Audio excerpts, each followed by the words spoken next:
I think I have it somewhere. Yeah, we will be going into Orbital Shipyard, which is a much, much better map for Protoss, particularly in dealing with that early cheese. You have the in-base natural. It's going to be a lot easier to deal with that. So I think HuK's going to be... He won't be happy about that previous game, but he won't be completely distraught, I don't think. Oh, definitely. I think that's a really good way to put it. But we are going to be jumping in, introducing the players as we spawn up here in the top right-hand corner of the map. On top of the red Zerg player from Sidestorm Gaming. Give it up for NoRegreT. Going once again for that double extractor trick, but spawning in the bottom left position. Down 0-1 in the series on Orbital Shipyard, looking to bring it back. It's Evil Genius's HuK. Yeah, and I'm starting to remember, I think I actually was talking about this statistic earlier as we see a very early drone scout coming out from NoRegreT. But that last game, NoRegreT taking that last game, that was the second tournament map victory he's ever gotten. And I'll tell you what, that's not an early drone scout. That is an early proxy hatch. Oh, baby. And I was talking to Scarlett about this, and she was saying that early gate at the natural is actually very weak to this. You get a spine crawler on the low ground, and you can pound away at that wall. You know, it's actually so funny because I'm trying to remember. There was a match earlier on. I was talking to, I think it was actually NoRegreT versus look at that. NoRegreT versus, oh, that's so cute. Yep, of course, HuK going for those hearts. I think NoRegreT sometimes does some of those hearts also, just like... He does. Copying it. We see a nod from Endersword. Yeah.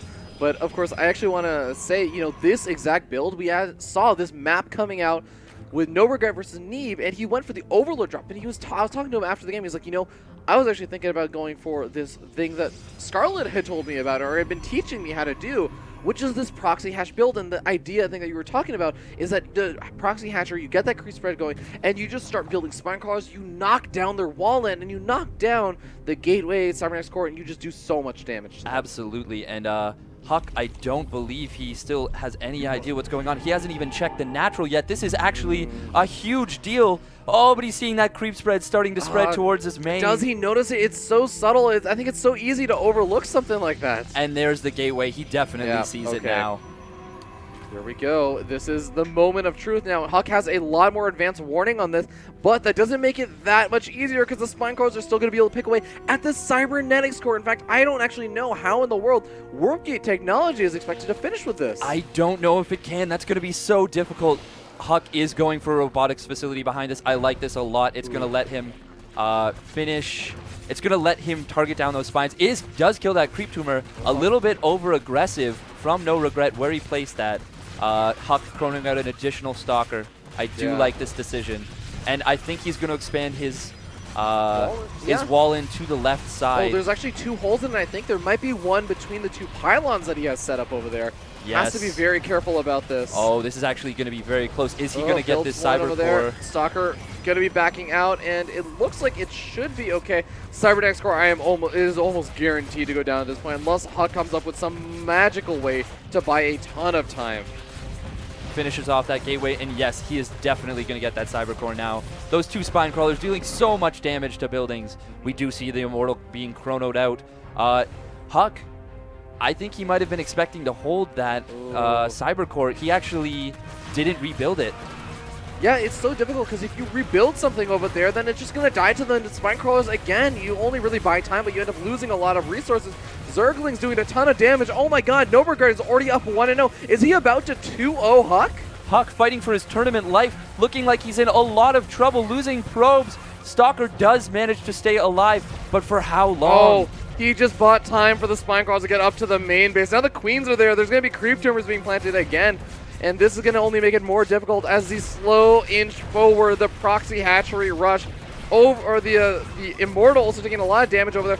Hardened Shield should be returning relatively soon, so he's doing a good job keeping this alive right now, but also not even having a muster core because he can't make one right now. There's still no Cybernetics core. And he just lost his gateway before building that, so he's going to have to tech up from scratch, pulling some probes, another Immortal on the way, but it's just going to be so difficult to hold. He's actually still on even workers, though, so if he can hold Oh, but there's no way the only unit he can produce right now that could be effective in this situation is probes to be pulled and immortals. That is entirely what he's relying on. But immortals are so good. They are just so beefy, and with that hardened shield, oh, I love this Warp decision. Prism. Getting a warp prism going to allow him to give a lot of survivability to those immortals, but the creep spread is continuing to push into his base. It's almost touching his main nexus. Oh my god, I think the bigger concern may even just be if it's touching the robotics shield. Now the immortal's going to be really, really making it much more difficult, but Zerg's coming in. Oh, one of the immortals. It gets surrounded. That is such an important immortal. He needs every single unit he can get, but the Zerg's are streaming on it.